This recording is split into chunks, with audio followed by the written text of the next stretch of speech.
Devils Wednesday. This is the State of the Fan Address, episode 172, titled Jesper Bratt Signed, Miles Wood Up Next. I'm your host, Sam Wu, here with Pucks and Pitchforks blog editor-in-chief Nick Villano. As we're streaming live on Facebook Live, YouTube Live, Twitter Live, and Twitch on the Let's Go Devils Network. We got a big podcast for you tonight. From NJ.com, we have Ryan Novozinsky, soon to be a good friend of the podcast, his second appearance. Tonight. Yes, tonight. That means you have to take him out to dinner, right? I forgot about that one. Yeah, I think I did say that. After the second guest appearance, they go on a date with Sam Wu, so... Yeah, and I gotta outdo Bratt Pack, because Bratt Pack, apparently Bratt Pack and Ryan had a little powwow. Yeah, private fiesta. Powwow. Yeah, I feel I'm mad I wasn't invited, Bratt Pack. Yeah.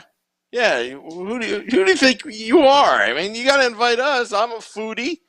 I'll bring some people. We'll have a big feast. Give me all the beers. All of the beers.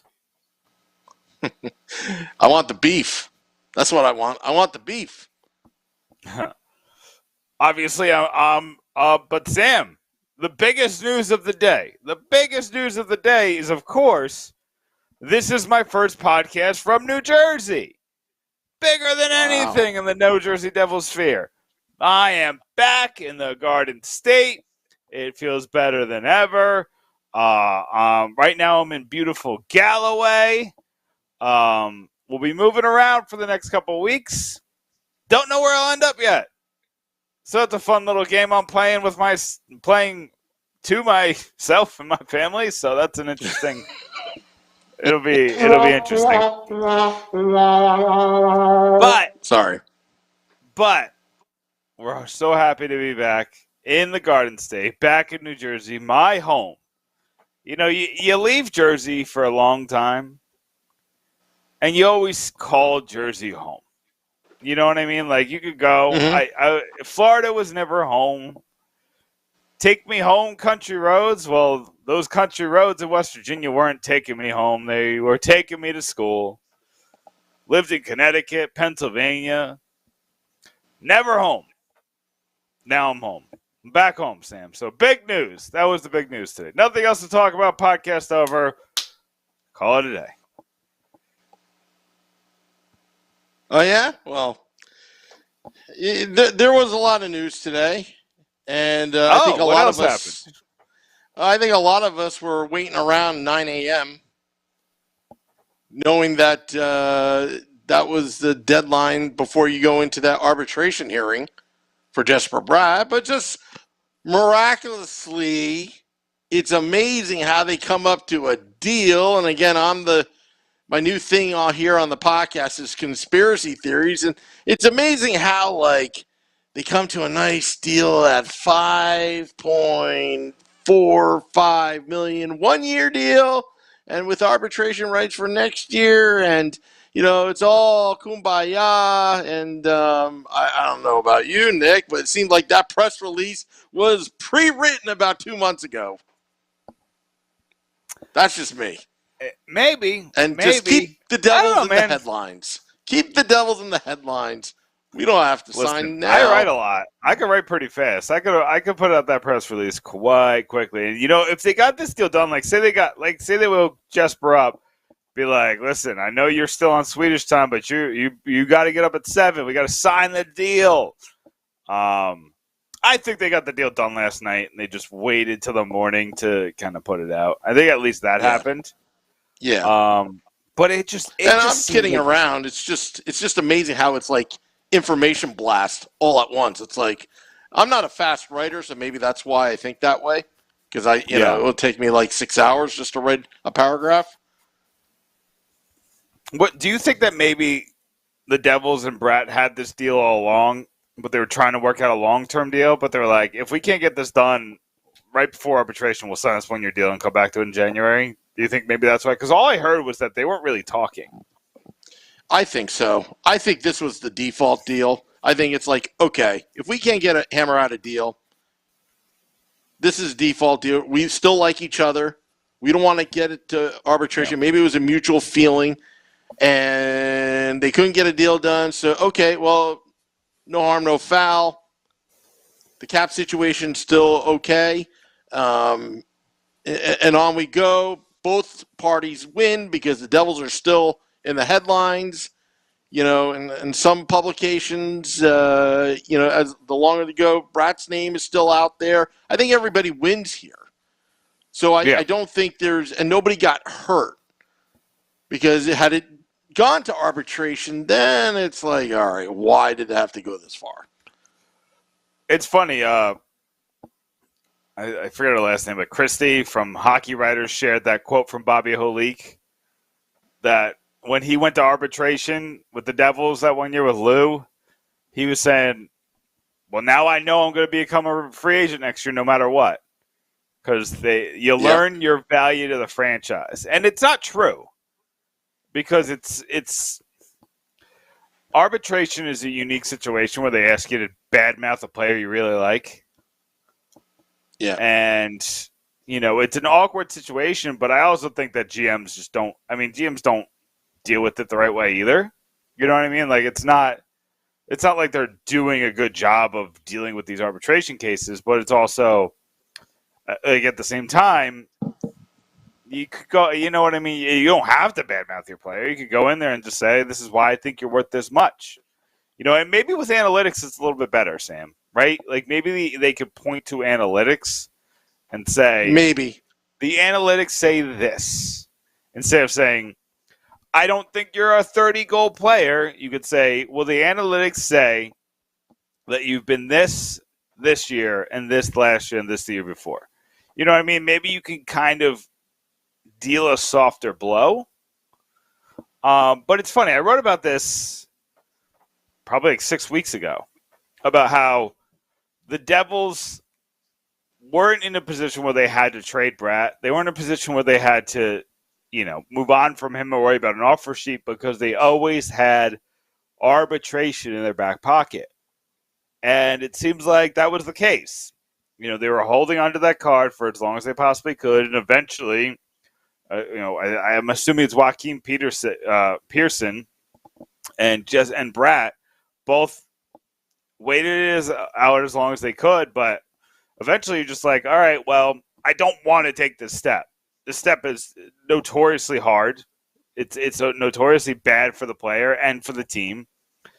So let's have a kill option to avoid arbitration, but at the same time, let's make sure that we get the bag.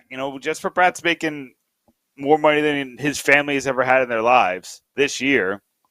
He gets to play on a team where his brother Philip is playing in the AHL. So they get to probably go to training camp together. They get to do, they get to live a lifelong dream together. And if Jesper decides that he's going to do it again next year, maybe they trade him. Maybe they don't. I don't know what the value of a player like that is. Maybe he is Kevin Fiala, right? And he gets a first-round pick and a decent prospect back, a really good prospect, actually. Maybe he is. But at the same time, you also have to ask yourself, what if he's not? What if that's not what if people see these negotiations happening and that really tanks his value? Then do you just sign up for another year of Bratt, hoping for the best, and then watch as he goes to an unrestricted free agency? What's he worth on unrestricted free agency, realistically? Let's say it's a 25-year-old Bratt with similar numbers. I think somebody would give him 7. Yeah, I think that seems fair. But would somebody really go 8? We talk about how unrestricted free agency is this psychotic market, but we saw this year that maybe not so much. Palat obviously got a lot of money. The Devils gave him 6 million for 5 years. So, some players do, but when you're talking about $7-8 million in a post-COVID world, I don't know if other teams are just jumping all over that for Jesper Bratt. But maybe that's just me, Sam. Yeah, Yeah, well, let me tell you something. We got a great guest for you all tonight. He's going to be now soon, in about a minute, a good friend of the podcast because it's his second appearance. His name is Ryan Novozinski, Devils beat writer at NJ.com. You can find him on Twitter at Ryan Novo62. Ryan, you're on with Sam and Nick. Are you looking forward to the big meal that apparently that I'm going to be buying? I am so excited for it. I'm so excited to officially be a friend of the show. That's great news to me. But yeah, guys, I mean, what a day, huh? It's wild. And Ryan, I feel like when we first had you on, it was a nice conversation between friends. Now I feel like I'm talking to a celebrity. You're the most popular person on Devil's Twitter right now. I do, I do say, like, you guys were, like, kind of like the coming out party for that. Like, you guys had me on first before anyone, I think. So that just was, remember that. Remember who knew you before. We're like the friends who you have to drag along and you'll spend all your bank account once you're a billionaire. Well, I don't know about that. As you guys know, That's so there's works. not as much money as that's advertised in journalism. Yeah, oh, well, I just left journalism, Ryan, literally last week, so I'm fully aware. There you go. But let's get right into the nitty-gritty. Jesper Bratt signs the one-year deal, $5.45 million. What was your initial reaction to that when you woke up this morning or when you opened Twitter at 9:30 or whatever it was and you saw the deal? Yeah, so interesting day. So I wake up and, before last night I said to myself, I was like, okay, you're going to wake up early. You're going to, I honestly, like, because I had never dealt, like, personally from a reporting perspective with, like, an arbitration type of thing. So I didn't really understand, like, the logistics of it. I didn't really understand, like, if this would be like a, like you got to wait all day kind of thing or what it would be. But then, as time went on and as I started thinking about it more, I was like, okay, yeah, this is obviously going to be, like, it seemed like it would just be like, okay, if they don't get a deal by 9, then you're just going to have to stay vigilant pretty much for the next couple of days and then, figure it out there. And then it got to be around 9. I would say it's about 8:50 at this point. And, I sent a text to someone that I know within the Devils, one of my sources within the Devils. And I just asked them, I'm like, hey, like, just official confirmation, like, is this happening? Is this going down, like, going to arbitration? And I get a text back and it says, still waiting on word. And I'm thinking, that's really weird. And then I get to it, and, it gets to be about 30 minutes after, like 9:30, 9:40 at this point. And I'm still thinking to myself, I see all these people tweeting out, like, oh, it seems like Jesper Bratt just went to arbitration. Like, and I had my story ready, and I was like, no, I think I'm just going to wait to see what happens here. Then we keep waiting, and I get a text, and it's like, deal's done. And I'm like, holy crap. So they avoided arbitration, and it was the weirdest, I would say, it was like the most average ending to what has been a wild saga all summer. But, it was just kind of interesting. I was actually kind of glad about it because I was like, oh, I don't really want to, just have to worry about this nonsense all day. So from a personal perspective, I'm pretty glad about it because I didn't have to, just stay on edge all day. But yeah, weird day, weird morning. But I guess good for them for getting it done. So, are we going to be here talking to you on August 3rd, 2023? Is it going to be the same thing, or do you think the Devils are going to do this again next year? Here's the thing. I think obviously the goal right now is to sign Bratt long term. I think that's got to be their focus. If he can prove to be consistent and put up the numbers that he did last year, which I think he can.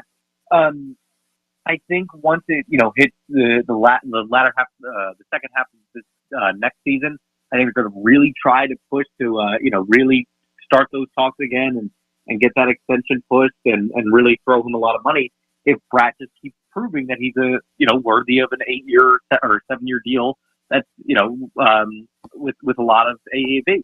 So yeah, I would say that it's kind of like a 50-50 shot right now, but there's also like different skewed numbers there that like, oh, depending on what happens, or depending on how Bratt's agent wakes up and feels one day, he could say, I don't want to, Bratt to be on the Devils. I want him to be on the Devils. Whatever. I think it just depends on a lot of different factors. I think you're dealing with, tough negotiators here on both ends, and I think that's sort of why this took a delay this time. And I think next summer we will just have to wait and see. I don't really want to speculate one way or the other, but I think there's definitely a possibility that we could be talking about the same situation this time next year. So, what's your sense? Do you have a sense that? Do you think that they're pushing because they want to make it all the way to unrestricted free agency at the earliest possible time, or are you getting a sense that it's just a tough negotiation? Like, is there a sense you're getting from like what's going down? This is pure speculation here. I think that as it's been noted many times, Bratt's agent is a pretty tough negotiator, but I know for a fact that he is just absurdly proud of Jesper and his progress in the NHL, and as he should be. And he wants to monetize it as much as he can. He wants to get Jesper his payday as much as he can. I think I wouldn't say for sure, but if it does get to unrestricted free agency, I bet you Jesper would end up testing, and I bet you try to get as much money as possible for his clients, just for his agent, that is. And but at the end of the day, like, I guess my sense is that it's just like I said, a bunch of tough negotiations going around, and Jesper's agent wants the most for him. I think that's pretty valid too. I mean, you look at a guy who has a breakout season like that, and you're kind of getting that. So I don't I don't really blame his agent for doing his job like that. But I guess we'll just have to see. Like I said, like as time goes on, because there's so many things that can change from here until 2024 when he is a free agent. So last question on Bratt. Is there a positive look on this where you could say, this is the best case scenario because now you can get that confirmation that last year wasn't a fluke. You can still sign him to an 8-year extension, which would sign him all the way through his prime. I believe he would be 32 at the end of an 8-year contract extension on this deal. And is there a positive side to this? Is there a way to look at it that, he came up on his contract off of his best possible year, and now he has to prove himself again? Is there like a look like that? I think you kind of just hit it right there. I think the positive outcome is if Bratt goes out there, and I'm not saying this will happen, but I'm saying, let's just play the hypothetical game. If Bratt goes out there and just posts, 35 points this year, then the Devils are geniuses. But, I do think that it's that proven year, right? It's another proven year, and you might see sort of a God mode-esque Jesper Bratt this year, and you could totally see that, right? So I would love to see, kind of what happens and how this plays out this year. Jesper Bratt with, an even further chip on his shoulder is going to be an interesting thing to look at. And, I got to say, like, I think it's going to be, kind of a fun saga to follow. I think it's going to be fun from a, if you're a fan and if you're like me, a reporter, like, you kind of can see this all play out in action, like it's going to be an interesting storyline to follow all year. Absolutely. And I believe he can officially sign in January, correct? That's right. Yep. Yeah. There was a lot of questions about that today. I was flooded with so many random tweets today, as you guys probably know. You guys are probably the same way. But I got so many questions like when can they officially negotiate? I think believe 99% sure that it is January 2023. Okay. So let's change gears a little bit. It's a ton about Bratt, but the Devils did make a lot of additions this season, this offseason, with Palat, with Marino, with Smith, with Holla, which a lot of people thought the ad was losing Zaka. And, the Devils made a lot of moves. They didn't make the big move, but they made a lot of moves. So far, which move was your favorite?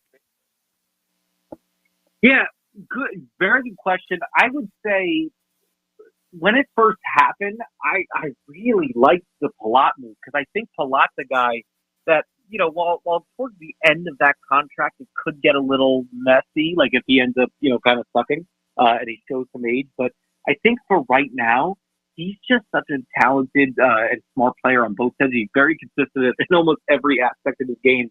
And he's going to make some of these players, most of these players on the roster, just better by simply being on the same line as them, and heck, even in like training camp or practice, like I think he just makes them a smarter and more efficient team. So I'd say for for this year and the next couple of years, I would say it's Palat. But I also really like the Marino move because you get a right-handed defenseman, you get another defenseman that they really wanted, and I just think that this is sort of was Tom Fitzgerald's mindset going into the offseason. He wanted to add more depth on defense, and I think that was, a really good thing to do there. Obviously, you're not bringing Subban back. That's not a scoop, by the way. I don't know that yet, but it's not looking likely. And you're looking at John Marino coming in, a guy who's had some good, consistent years for the Pittsburgh Penguins, and you get to add that, bolster that, and obviously along with some of the other defensemen that they snagged in the draft, you probably won't see for another couple of years, but just all these other guys that they got, I liked it. I even like Vanacek. I think that's kind of like another one where it's like kind of one of those prove it type of things, where like see what he could do in a more consistent role. And I really like his attitude. I like how he was in the press conference. I like how he was getting married a day after he was traded. He had to uproot his life. So yeah, I think it was, I don't look at this offseason as being as putrid as a lot of people think that it was. But I think that there was a lot of expectations going into this offseason, and that's probably because of the cap space and a whole bunch of other, rumors and speculation out there. But I don't think it was a loss. I think, you add all these different guys. Oh my gosh, I completely just forgot one too. I think the coaching staff upgrades this offseason were the best move. Forget Palat, forget anything I just said. It was adding Andrew Burnett and McGill. So yeah, that's my answer. Sam's got a question for you. Sam, come in here and ask your question. Yeah, my question to you, Ryan, is, there's been a lot of Twitter wars and all that kind of stuff going on the last couple of days, but do you think Marty Brodeur is actually a top 5 goaltender of all time? Oof. Now look, so here's the kind of a funny thing. This is already too many words between yes. The answer, he's I think he's the best. That's just me. Now, I think it was kind of funny how there was all this Jesper Bratt stuff going on and all these different rumors swirling around, and then I have to deal with the BS stuff of people freaking tagging me in. Is Martin Brodeur really not to the top area? Like, dude, make your own opinions. Like, I'm so sorry, guys. Like, I am not gonna just go out of my way and answer that. Like, it's an obvious question. I think he's definitely top 5. He's definitely top 3, and I think he's the best. So that's my answer.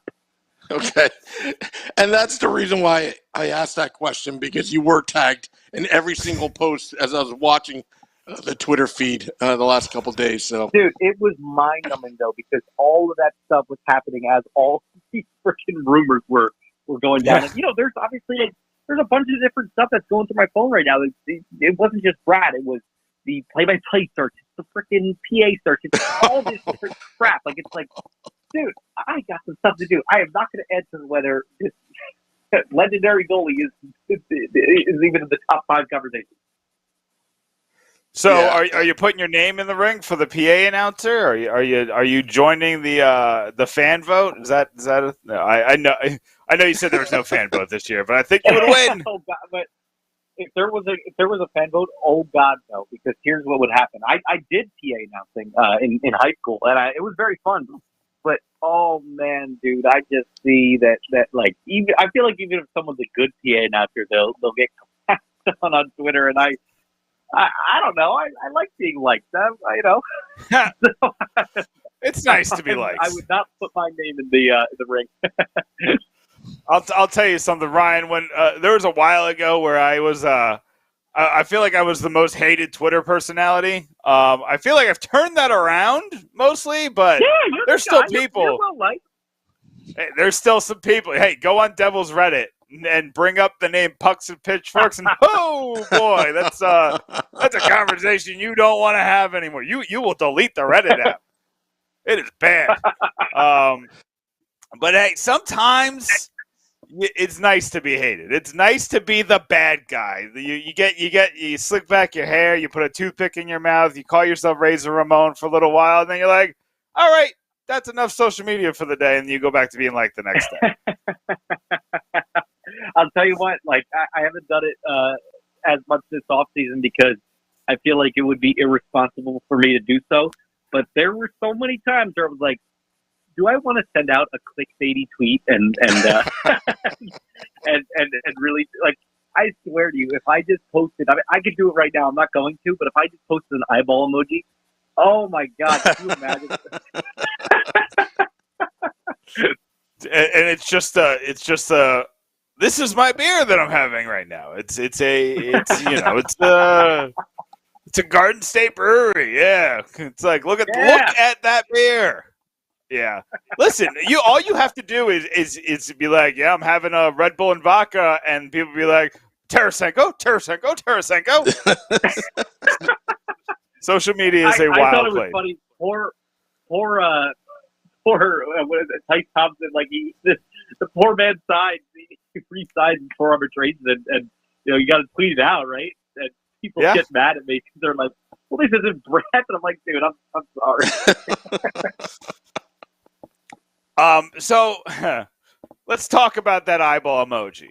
Do you see the eyeball emoji making a return before the start of the season? Do you see the Devils making that big move that they've been trying to make?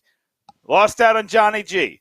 Lost out on Tkachuk. They lost out on Fiala. They lost out on DeBrincat. I don't know if they were in on DeBrincat, but they didn't get him. There's wingers galore that were available, and now we're down to probably 2. Do you think that they still make the big move? I know the cap situation with Brett signing makes it a little complicated, but you could do it, moving Johnson and moving a Tatar, moving a Severson, something like that. Do you think there's another big move left in Tom Fitzgerald's hand? Yeah, here's the thing. I think right now, like the market is, I guess, a little bit more dry than it obviously was at the height of this offseason. I think it was an exciting offseason overall with all the freaking crazy trades that happened and crazy signings that happened. But as you said, they seemed linked to almost all of those, and it is. I can totally see where a lot of the fans are coming from when there's a disappointing aspect to swinging and missing on Kevin Fiala, swinging and missing on DeBrincat, swinging and missing on all these different guys, Gaudreau especially, and Chuck if you want to bring him up too. I guess my answer would be it depends on if there's another guy that ends up being unhappy on his team, or if the team wants to move him or whatever. But I don't really see from now until the preseason starts. I don't really see any huge splashes. I don't really anticipate any huge splashes. I guess this is not based on any rumors that I'm hearing or anything, but I guess you can maybe look at.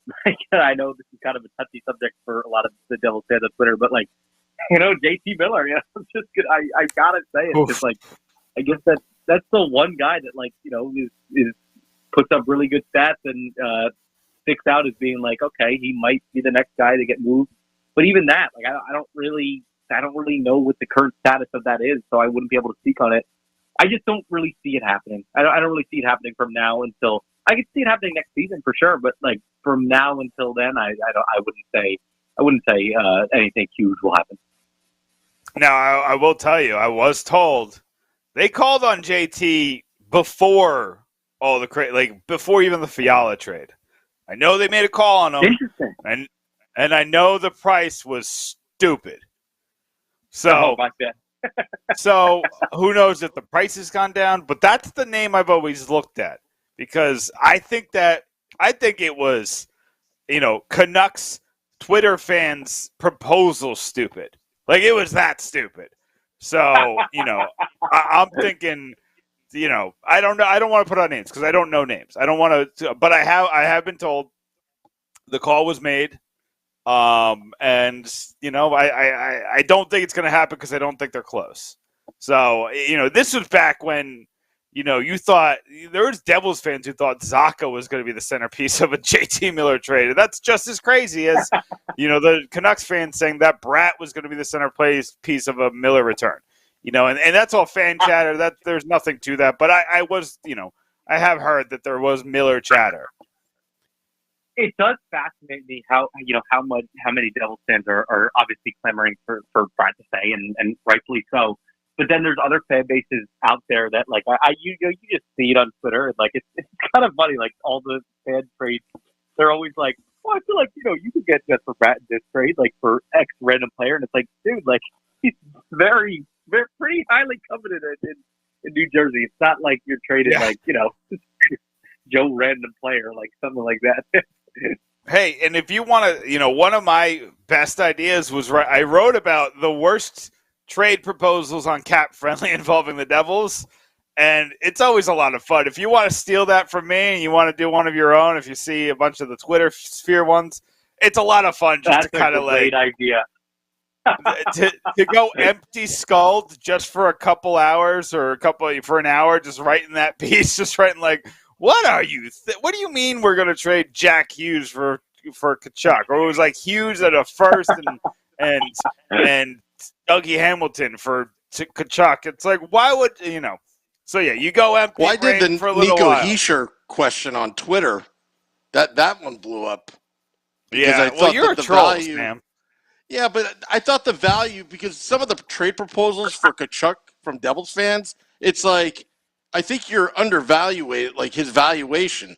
Tkachuk, what Florida did justified that tweet because you had to trade somebody to get Tkachuk.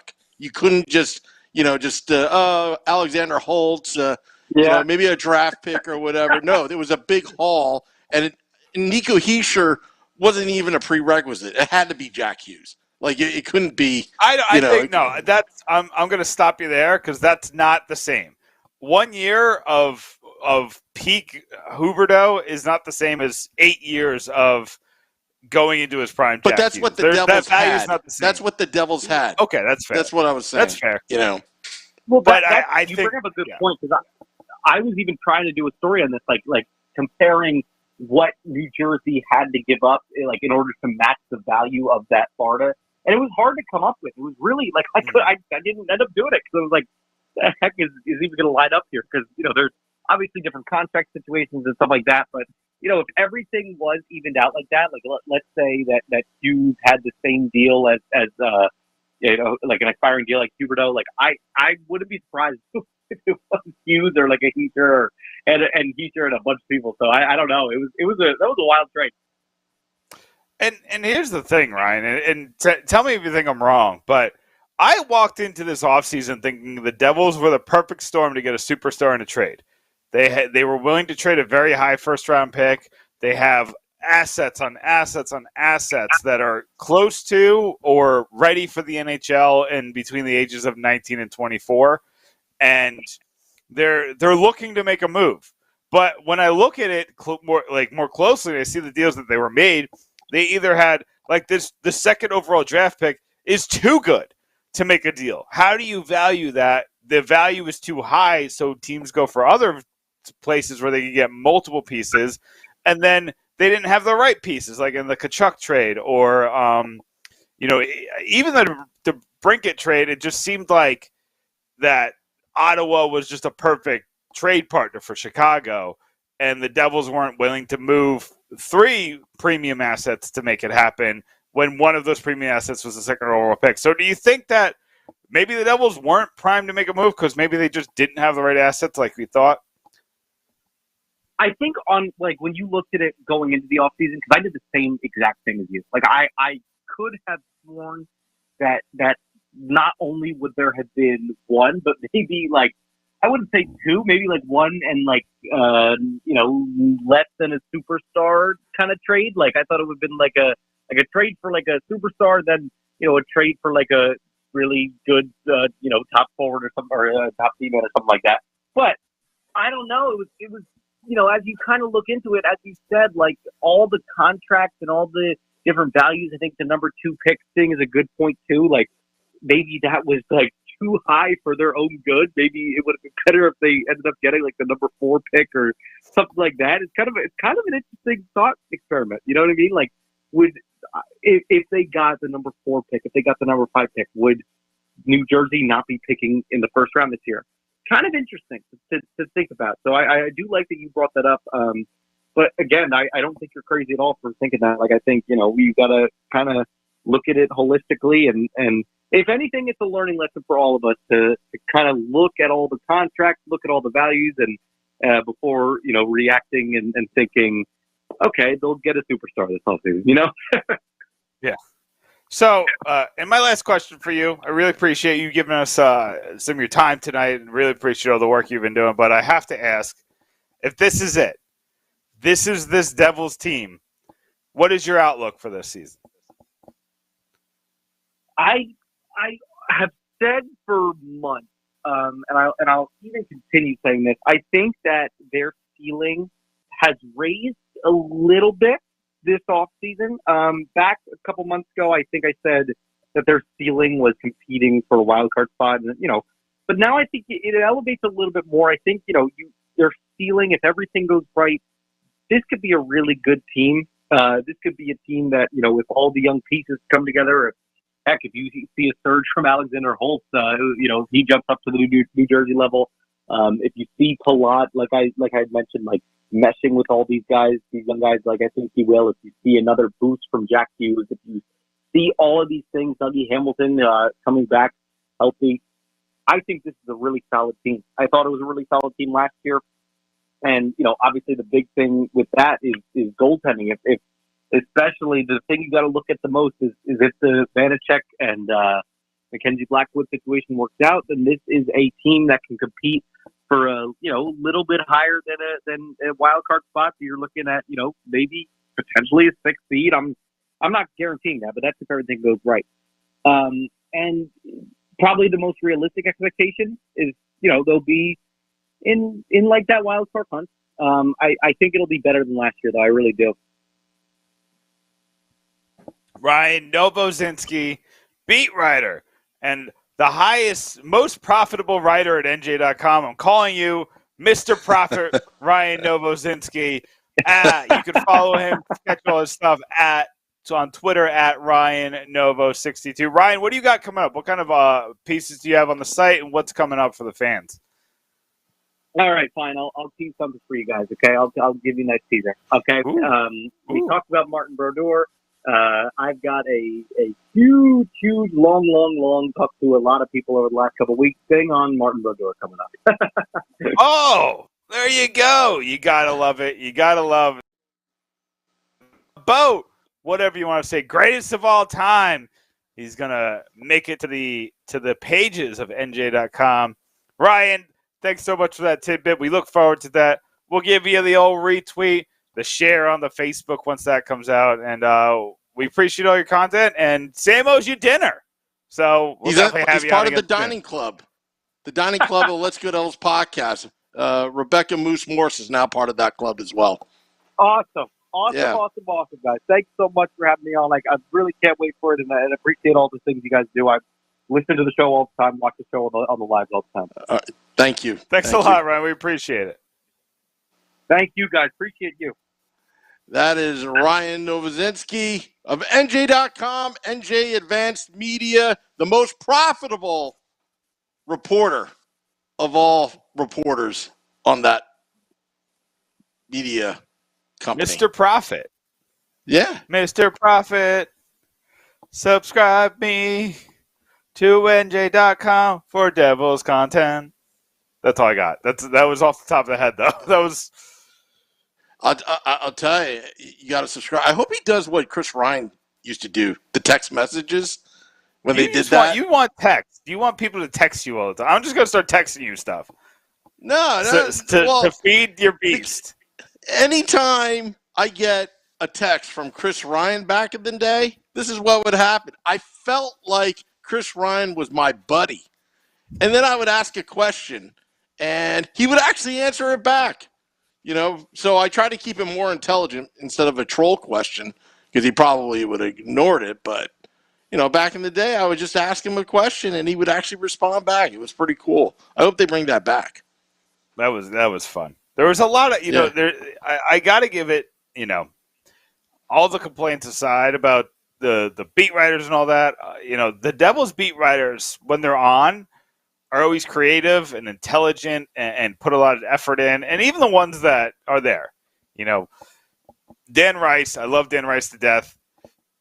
He does everything that he can to do something different than what I'm doing and what Vinny's doing and what the other 12 writers. Sam, I think we're up to 17 writers on pucksandpitchforks.com right now. Wow. That's crazy.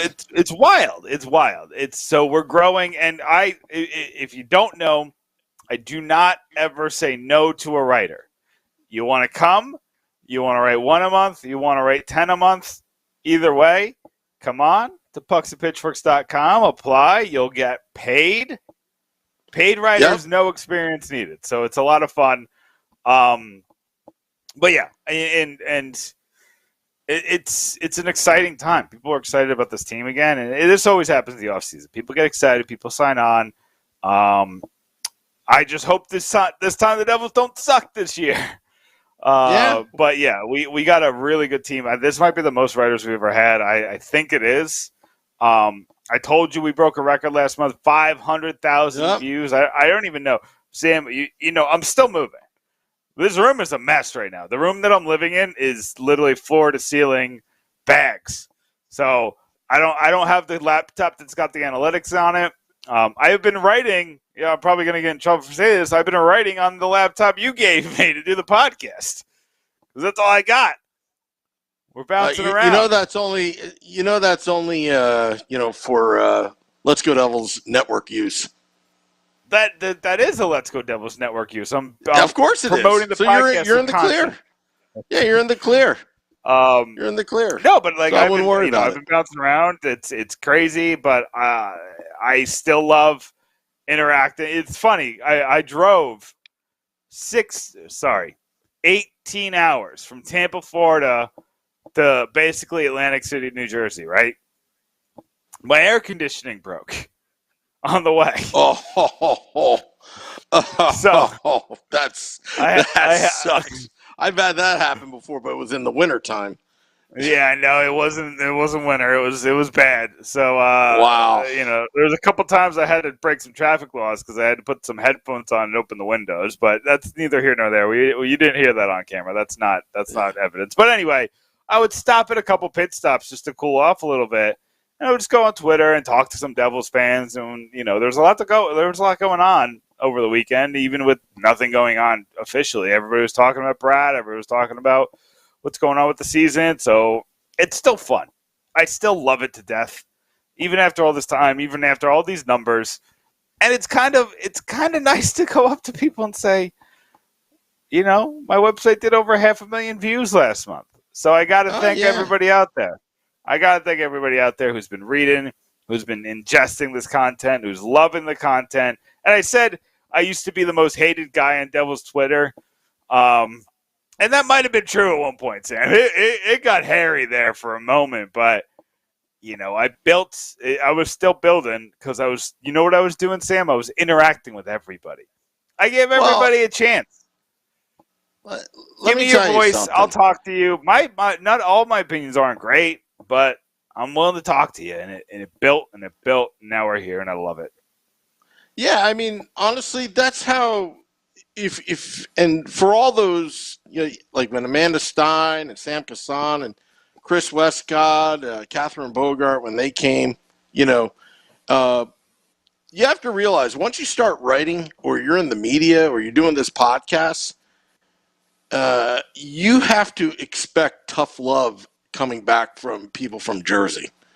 They're not going. They will hold you to a high standard and beat you up and do all this stuff. But if you can withstand all that, then at some point, Nick, I think this is what you're getting. You're getting some sign of respect. Respect. And I mean, I bragged in the last week amongst friends, like, yeah, we're a top 25 podcast now. Top 25. Like Don Cherry's below us. And Frank Saravalli's podcast is below us. Get down there, Frankie with your fake Bratt rumors. I don't know if they're real, but Yeah, no, Frank Saravalli. I didn't enjoy them. Reporter. I didn't enjoy them. I didn't enjoy those rumors, Frank. You better not bring them back. But it's but it takes time. It definitely takes time to be doing this, and this didn't happen overnight. I mean, remember when you first came onto our podcast? We were just, we're going to hit our 5-year anniversary, folks, and we got a new logo coming out, the 5-year logo. I showed you a sketch of it. It's very nice, right? But you know what I'm going to ask you, Sam? What? Where's my T-shirt? Oh, well, you got to ask Shorts Guy that. Where's my I want it. I want the T-shirt. We got to send Ryan some T-shirts as well. Let's go. I'm sure Ryan would love a T-shirt. But first we got to get your T-shirt first. Yeah. Because we got T-shirts going around. There's some interesting too. Who was the old Binghamton Devils play-by-play guy? His name's escaping me. So he used to wear a T-shirt. Lapolis. Yeah, he's like, I'm just wearing your T-shirt, or around Binghamton. Just letting people know about the podcast. It's always good. Good to make a fan. Yeah. I mean, but Sam, go ahead. It's the blog is doing well, and I'm excited. I'm currently on a small hiatus from writing just because of the move. I wrote about Bratt on Sunday, and that was the last time I wrote. It's the longest hiatus I've taken from writing in a while. But just to, I got to thank my writers because we got pieces on just about everything. We have an Ethan Edwards piece from Dan Rice. Yeah, that's up right now. So that's going to be a lot of fun. There's a lot of stuff I want to write about, Sam. I'm working on the timing. Samo Selmini, I'm saying his name wrong. I don't have it in front of me, but him transferring to UConn over playing at Denver seems like just a bonkers move in my head for his development. And I didn't even get to talk about people on Twitter, but I'm assuming he's doing it because of the sake of ice time. But he was the kind of guy that was going to come into that Denver locker room and earn his ice time. Like, that's what he was going there for. And to not even give it a chance, it's bonkers to me. So that's something that I want to write about how that one blew my mind. There's just a lot of stuff going on. Obviously, I want to make another Jesper Bratt take. So hopefully I could get you one of those this weekend. I'll try to get the Bratt take this weekend. I'll try to get the Selmini take this weekend. I'm going to try to get you as much content as possible. But in the meantime, maybe I'll send the bat phone, be like, hey, Vinny Parisi, I need a piece from you. I need a banger. From you because, I'm out of pocket. Can you give me something? David Holliday's been writing like a madman. He's still got pieces up. He has a Bratt piece up from right before arbitration, but a lot of it's still, it still works. Justin Perrette just wrote one. I know he's a listener to the podcast. He has a new piece up. So go check his stuff out. It's not just Bratt stuff. There's stuff about everybody. Can you pull up the site real quick, Sam, just so we can show the people what's on the front page right now? Yeah, just give me 1 second here. Blah, blah, blah, blah, blah. So you look, you got the 5 remaining free agents to sign. That's a piece that's going to do well. You got the 2 Jesper Bratt pieces, but we also got Miles Wood. See, Miles Wood is up for arbitration in a couple days. What do you do with that? A guy who played 3 games, his hip is still hurt. He's a guy who is an important part of your lineup. That's actually the piece that's cut off at the bottom. That's a Miles Wood piece right there. So it is, go to pucksandpitchforks.com. We have pieces that'll suffice until I get back in the saddle because my writers have been picking up the slack, and I appreciate all of them for that. But Sam, I'm about there. We're about done. The first Jersey-only podcast. Well, not the first one. We had Chico in the next to the Prudential Center at Taj. Then we had were we in some luxurious hotel room? We were. We did a hotel pod. Yes. So there have been New Jersey podcasts, but there's never been 2 New Jersey resident podcasts. Ooh. This is the first New Jersey resident podcast. So, State of the Fan Address is going into a new era. I see a piggy bank in the back of you. Yeah, it's Is that because of Jesper Bratt? Because we're money. Because the Let's Go Devils podcast is money. We are money. You'll like it. It's a Giants one. Look at that. Wow. Little Giants piggy bank. You know who's not money? Daniel Jones is not money. But we're money. Money right here. Danny Dimes? Anyway. Yeah, exactly. He's full of dimes because he can't afford quarters. All right. Enough. Got one thing to plug. Scotty and I, Devils After Dark, will be after this podcast. Scotty came in at 6 p.m. Eastern and said, "Sam, I got to do a podcast, so we're gonna have a doubleheader." Okay, all right. So about 10 p.m. Eastern for Devils After Dark. Keep it here on our social media pages. Subscribe to our YouTube channel, Let's Go Devils Podcast. Channels Let's Go Devils. Subscribe. Also follow us on Twitter at Let's Go Devils Pod and on Facebook at Let's Go Devils Podcast. Thank you. Thank you to Ryan Novozinsky, who is now a good friend of the podcast and part of our dining club at the Let's Go Devils Podcast. Nick, you're part of the dining club. I know Shorts Guy is part of the dining club. Moose is part of the dining club.